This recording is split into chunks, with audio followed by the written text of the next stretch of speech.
Morning student, मैं निकुस आप लोगों का स्वागत करती हूँ यूट्यूब चैनल एसर क्लासेस में। जैसा कि मैंने पिछले क्लास में कहा ही कि झारखंड में जो आपदा प्रबंधन है, आप वहां से आराम से 10 नंबर को ले सकते हैं।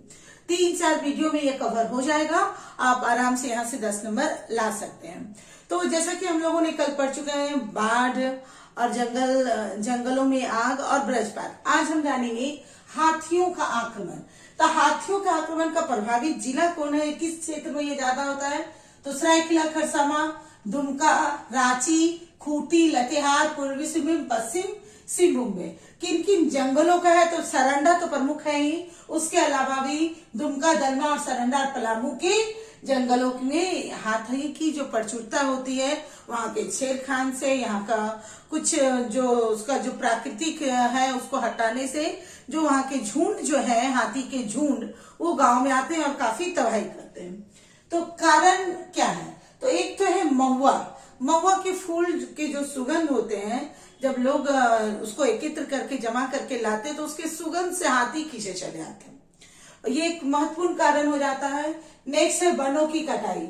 वन में जो अत्यधिक वृक्ष कटते जा रहे हैं, उससे जो आवाजें होती है, उससे जो नुकसान होता है, तो वो अपना आवासीय को भूल जाते हैं और फिर ये गांव में भटक के आ जाते हैं। नेक्स्ट है मानवीय गतिविधि। तो क्या है? रेलवे लाइन, बिजली लाइन, खनन या माइनिंग की आवाजें, ये भी एक कारण हो जाती है। अब देखिए, जनगणना जैसे हम लोगों का जनगणना होता है 10 साल में होता है। ये बहुत ही इंपॉर्टेंट बात है कि जो हाथी की जनगणना होती है 5 वर्ष में होती है। तो 2012 के अनुसार 688 था झारखंड में हाथी की जनसंख्या, और 2017 में 555 है। हालांकि ये भी यदि 2019-20 में काउंटिंग किया जाए तो अधिक हो गया है, लेकिन डाटा और के वन रिपोर्ट के अनुसार हम लोगों को 555 ही याद रखना है। मृत्यु दर देख लीजिए। देखिए, मृत्यु दर जो है वो 108 है। कितना है? 108 है। भारत में जो पूरे भारत में 300 लोग मरते हैं, तो हमारा सिर्फ झारखंड में 108 लोग मर जाते हैं। तो ये आपदा है कि नहीं? इसीलिए हाथियों के आक्रमण को एक झारखंड में आपदा प्रबंधन में लाया गया है। तो यहाँ की सरकार जो है वो मुआवजा भी देती है। किसको किसको देगी मुआवजा? आदमी को मकान नष्ट हो जाने के कारण, अन्न का हानि कारण और पालतू जानवर के कारण। अब देखिए, आदमी में क्या होता है? यदि मृत्यु हो जाती है 18 साल से ही, यदि प्लस के युवा मर जाते हैं, तो वहां मिलेगा 2.5 लाख। यदि 18 से कम है जिसकी आयु मरने वाले की, तो वहां मिलेगा 1.5 लाख। यदि गंभीर घायल है, हाथ टूट गया, पांव टूट गया, इस तरह से, तो हो गया 50,000। सिंपल घायल है, चोट घाटा वाला घायल हो गया सिर्फ, है ना, गंभीर घायल नहीं है, तो वहां 10,000। यदि अपंग हो जाता है कोई व्यक्ति, मतलब ऐसा हो गया कि एक हाथ टूट के हट ही गया, अपंग हो गया, वो जीवन भर के लिए वो अपाहिज रह गया, तो वहां उसे 1.5 लाख रुपया मिलेगा। तो इस ढंग से हाथी के जो तबाही है उसमें सरकार इतनी मुआवजा देती है। उसके अलावा मकान में भी है। यदि पक्का ढलाई का मकान है, तो यदि पूरी तरह तहस नहस कर दिया उस घर को, तो वहां मिलते 75,000। यदि हल्का फुल्का हुआ है तो 15,000। साधारण हल्का से एक दीवार गिरा है तो 5,000। उसी तरह बिना ढलाई वाले, मतलब बिना ढलाई वाले मकान, यानी कच्ची मिट्टी के मकान तैयार होता अच्छा से, तो उसमें भी उसी तरह पूरा तहस नहस किया 10,000। ठीक है, और कम भी, मतलब हल्का भी किया तो भी 10,000, और सिर्फ थोड़ा बहुत नुकसान हुआ है, थोड़ा सा ही हिला है दीवार, तो 5,000। कच्चा मकान में जो फूस उसका बना हुआ है, झोपड़ी टाइप का, वहां मिलते हैं 7,500 होगा, 7,500, और एकदम थोड़ा बहुत किया है तो 5,000। इस ढंग से मान के चलना है। मकान का आपका हो गया। अन्न, अब जो हम लोग किसान हैं वो अन्न को भंडारित करते हैं, या खेत को कभी कभी सुनिएगा कि आकर के पूरा खेत को नष्ट कर दिया। यदि भंडारित अन्न को यदि वो नुकसान पहुंचाते हैं, तो 1,000 रुपया प्रति क्विंटल, यानी 1 क्विंटल यदि अनाज बर्बाद कर दिया तो 1,000। ये चलेगा आपका 5 क्विंटल तक। यदि मान लेते 6 क्विंटल कर दिए, आज भी आके कर दिया, कल भी आके कर दिया, 6 क्विंटल दोनों मिला के कर दिया, तो भी आपको 5,000 ही मिलेगी। यानी 1000 प्रति क्विंटल से लेके 5000 रुपया तक, यानी 5 क्विंटल तक के रुपये मिलेंगे। उसी तरह खेत में भी है 1000 प्रति हेक्टर। 1 हेक्टर की जमीन में यदि तहस नहस किए हैं हाथी तो मिलेगा आपको 1000। मान लेते 6 हेक्टर की जमीन में किए हैं तो भी 2500,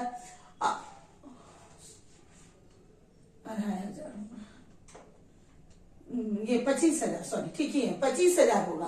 ठीक है, 10,000 मिलेंगे प्रति हेक्टर, और फिर कहां तक जाएगा, ये 25,000 तक जाएगा, और ये 1000 से आपका 5,000 तक, इस ढंग से होता है। तो ये मुआवजा सरकार देती है ताकि जो जरूरी है ताकि उसके नुकसान को ठीक किया जाए। पालतू जानवर में भी उसी तरह है। गाय भैंस बैल जो है किसान के सबसे प्रमुख होते हैं।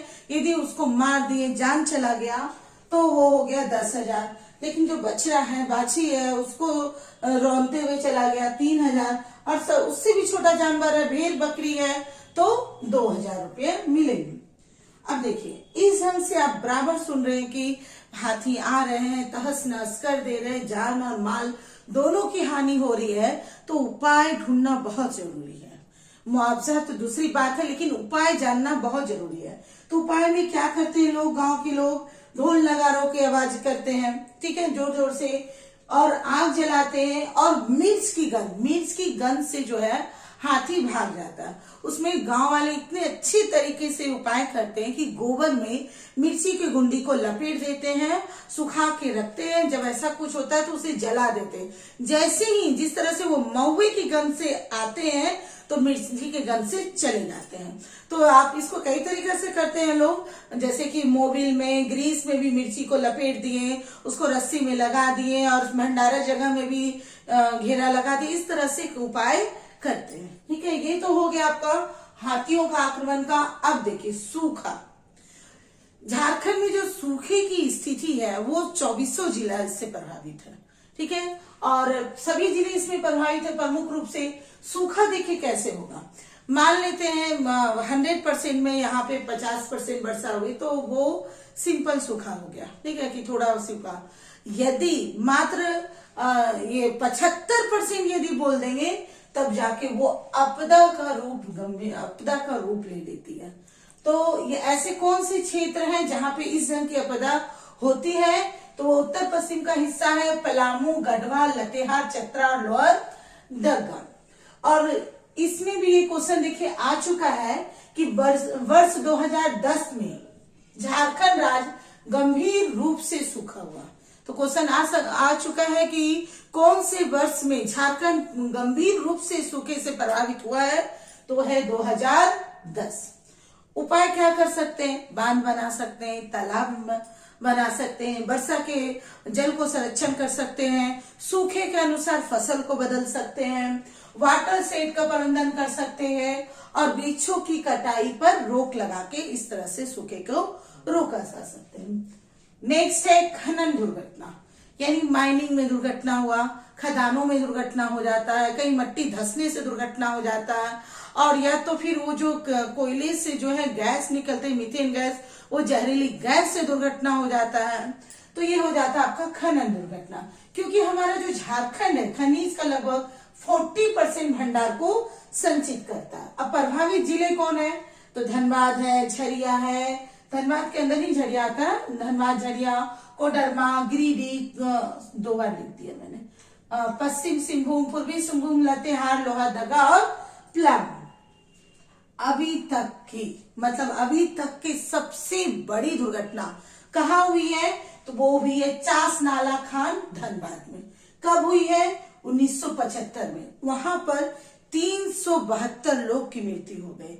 तो ये बहुत मोस्ट इम्पोर्टेंट हो जाता है कि सबसे बड़ी घटना 1975 में चास नाला खान धनबाद में हुई है, और वहां 372 लोग मारे गए। एक और खास बात देखी कि 1880 से, अभी तक नहीं, 1880 से झरिया में आग लगा हुआ है, जमीन के अंदर खान में आग लगा हुआ है, काले धुएं निकल रहे हैं, लेकिन ना तो वैज्ञानिक खोज कर पा रहे कैसे इसको बुझाया जाए या कहां से कैसे किया जाए। इसका कोई उपाय आज तक नहीं ढूंढा जा सका है, और लेकिन आग अभी भी खानों में लगी हुई है। कोयले की खान में। कब से लगे हुए? 1880 से। ये बहुत बड़ी बात है।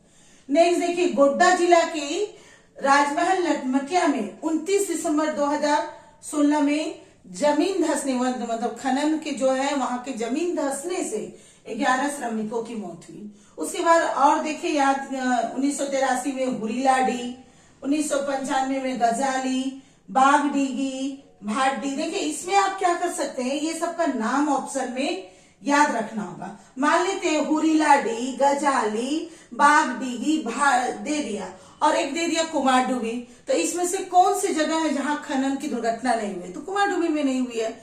इस ढंग से आप ऑप्शन को कर सकते हैं, इसलिए ये नाम याद रखना बहुत जरूरी है। फिर 1965 में भी बैरमू में ढोरी के भी खान में एक बहुत बड़ी दुर्घटना हुई थी। अब इस दुर्घटना के उपाय, चाहे प्रशिक्षण की कैसे इससे बचा जाए, कैसे इसका किया जाता है, ये कौन करता है? ISM कॉलेज है धनबाद में, इंडियन स्कूल ऑफ माइंस, ये इसके संरक्षण भी करता है और उपाय भी बताता है। तो और कुछ 3-4 और बचे होंगे आपके आपदा प्रबंधन, वो कंप्लीट हो जाएगा। और किस सरकार ने इसके लिए क्या क्या प्रोग्राम की वो बता करके ये चैप्टर पूरा कंप्लीट हो जाएगा, आपके 10 नंबर कवर हो जाएंगे। Thank you.